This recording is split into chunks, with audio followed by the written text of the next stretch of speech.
Hi, my name is Tony Peralta, and I'm an artist from New York City.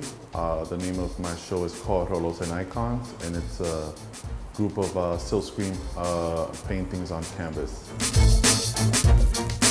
You know, when I'm creating this work, it takes me about 3 days to do it. I do screen printing, but I don't screen all the colors just because it's very tiresome. The screens are very big in order to print large scale like this.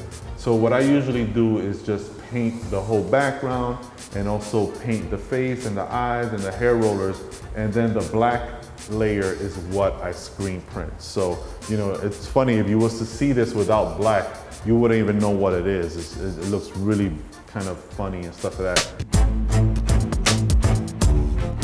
I've been doing this for 10 years, and you know, I guess my motto in life is always figuring out a way to do what I want, like what I love.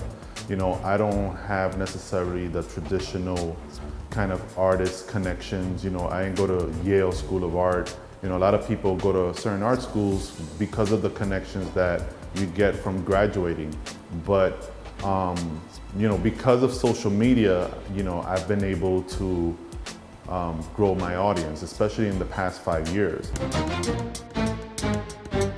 Before the Complejo exhibit, you know, when I first started out doing art, I was just doing kind of socially conscious work. Socially, it was great, but I don't think that people would want to own an art piece that dealt with police brutality. So I started to delve more into kind of personal things. And what really inspired that exhibit was when Sammy Sosa had come out in the media, and he completely like bleached his skin, had blue eyes. So because of that, it's like, all right, well, let me create a series of work that kind of delves into that world and that thing that we don't talk about in our homes. So when I did the show Complejo back in 2010, I had one art piece, and it was called Doña con Rolo, and it was this image of this woman in hair rollers, and people really gravitated toward that art piece. I think it's probably my favorite piece from the time, from that exhibit, and it was almost kind of like, it became kind of like the Latina Mona Lisa. And then the idea of doing iconic Latin women in hair rollers came to me. Here we have Wonder Woman. A lot of people ask, why do I have Wonder Woman? Not knowing that the person who played Wonder Woman, Linda Carter, is actually half Mexican. So the reason for this art piece is kind of like to show this American superhero who's played by a woman that's Mexican. So just kind of like, this is almost kind of like a FU to, you know, like what's going on now with immigration and all that.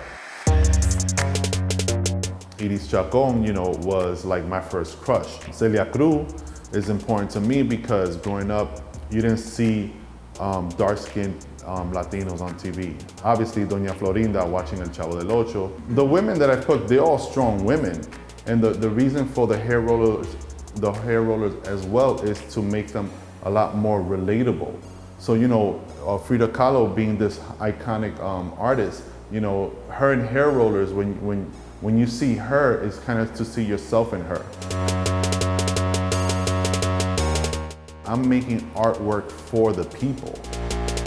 Everybody's just been very supportive and actually just very happy to see something like this finally.